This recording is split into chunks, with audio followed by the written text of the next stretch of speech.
All right, welcome to this explainer. Today, we're going to take REST API design and completely transform it from a frustrating, confusing guessing game into a rock-solid, predictable blueprint. If you're a back-end engineer, you know exactly what I'm talking about here. I mean, honestly, how many hours have you wasted on Reddit arguing over put versus patch? Or maybe going back and forth in code reviews over whether your URL paths should be singular or plural, instead of, actually writing your core business logic. It's a completely relatable frustration for all of us. We're constantly second-guessing our HTTP methods, our route structures, those pesky status codes. But here's the truth. You really don't need to reinvent the wheel every single time you build an endpoint. So here's what we're covering today. We'll start with the 1993 web scalability crisis, deconstruct the REST acronym itself, break down the rule of idempotency, look at the anatomy of a perfect route, and finally, design the API interface. Let's kick things off with Section 1. The 1993 Web Scalability Crisis. To truly understand how to build a scalable API today, we kind of have to look back at its origin story. And here's how it all went down. In 1990, Tim Berners-Lee invents the World Wide Web, right? The goal was to share knowledge globally. But he didn't really account for massive scale. So by 1993, the web scalability crisis hit hard, all thanks to exponential user growth. The internet was essentially headed toward a complete catastrophic breakdown. But then enter Roy Fielding. As a co-founder of the Apache HTTP server, he stepped in to basically save the internet from collapsing under its own weight. Fast forward to the year 2000, and he publishes his famous PhD dissertation introducing REST. In that paper, Fielding proposed a series of what I'd call heroic constraints. These rules literally forced the chaotic early web into the scalable, standardized system we still use today. We're talking about client-server separation to split the UI from data storage, a uniform interface so all the components talk consistently, layered systems to allow for things like load balancers and cacheable responses to take the heat off the server, and absolutely crucial here, stateless operations. I mean, why should the server have to remember your previous requests? Every single request has to contain all the necessary info to be processed right then and there. Moving right along to Section 2, deconstructing the REST acronym. We all know REST stands for Representational State Transfer, but what does that actually mean for our architecture? Let's start with representational. Basically, your data isn't just locked into some rigid blob. It dynamically morphs to suit whatever client is asking for it. So you get JSON for API servers, HTML for browsers. It's about total flexibility. Next up is state. Let's ground this somewhat abstract concept into a normal, everyday digital shopping experience. Technically speaking, state is just a snapshot of a resource's attributes at an exact millisecond in time. So if we look at a shopping cart, its state is that exact array of item IDs, the quantities, and the calculated total, basically frozen in time for that precise moment. And finally, we have transfer. This is the actual seamless movement of those dynamic resource representations back and forth between the client and the server using standard HTTP methods like GET and POST. Put it all together, and representational state transfer describes this incredibly powerful architectural style where data adapts instantly, state is perfectly captured, and the whole shebang just flows without friction. All right, Section 3, the rule of idempotency. So knowing the acronym is great and all, but let's dive into the real, theoretical backbone of API safety, which is idempotency. This is a property where performing the exact same API action once has the exact same side effect on the server as performing it 1,000 times.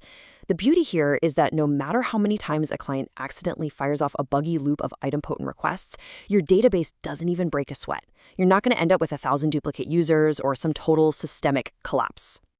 There's a really hard line between safe, repeatable methods and the one method that creates a brand new side effect every single time.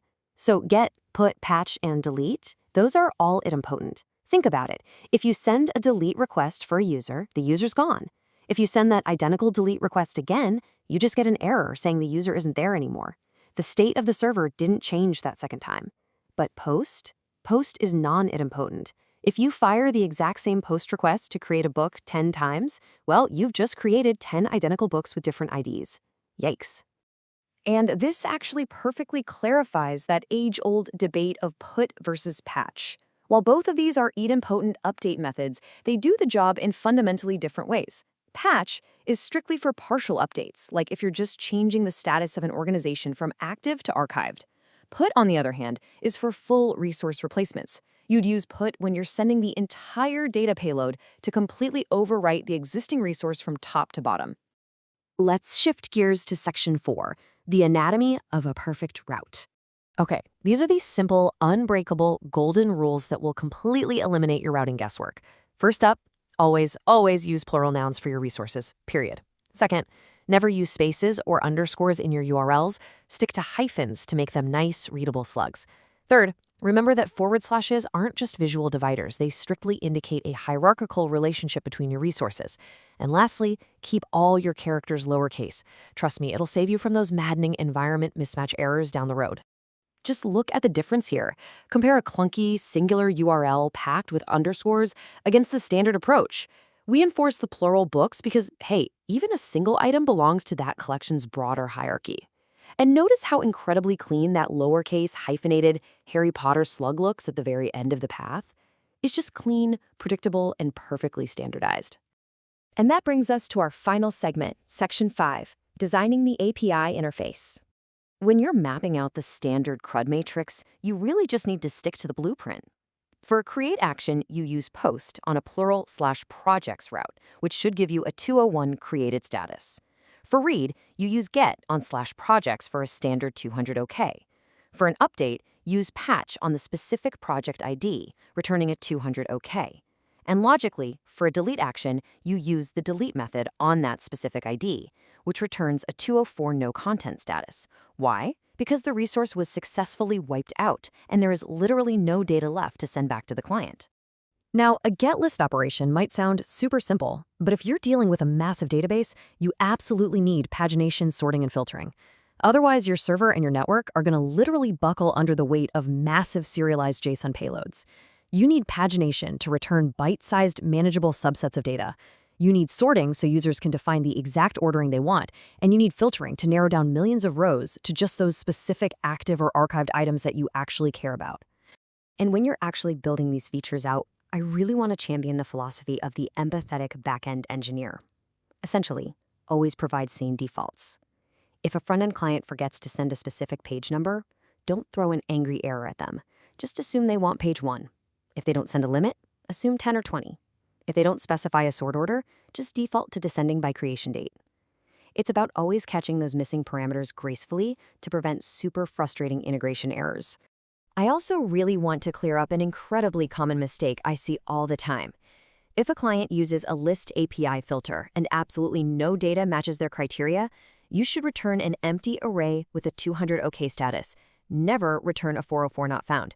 A 404 error is strictly, exclusively reserved for when a single specific resource ID is requested directly, and that ID does not exist in your database. An empty list is still a totally successful query. It just happened to find 0 results. Finally, how do we handle the oddballs? Because let's face it, not all actions fit nicely into standard CRUD endpoints. What if you need to clone a workspace, or archive an entire organization, or fire off an email? Well, the post method is open-ended by design. It acts as the perfect escape hatch for all this complex business logic. You just use the format projects/whatever the ID is/clone and send a post request. That tells the server to execute your custom action, usually returning a standard 200 OK or 201 if a brand new entity was created in the process. So as we wrap up this explainer, I want to leave you with a provocative question to chew on. Is your API truly RESTful, or is it honestly just a guessing game? By utilizing the rule of item potency, enforcing strict hierarchical routing, providing same defaults, and leveraging post as an escape hatch for custom actions, you can take these standardized blueprints and build intuitive, flawless interfaces that completely eliminate developer confusion. Thanks for joining me on this explainer. Now get out there and go build something incredible.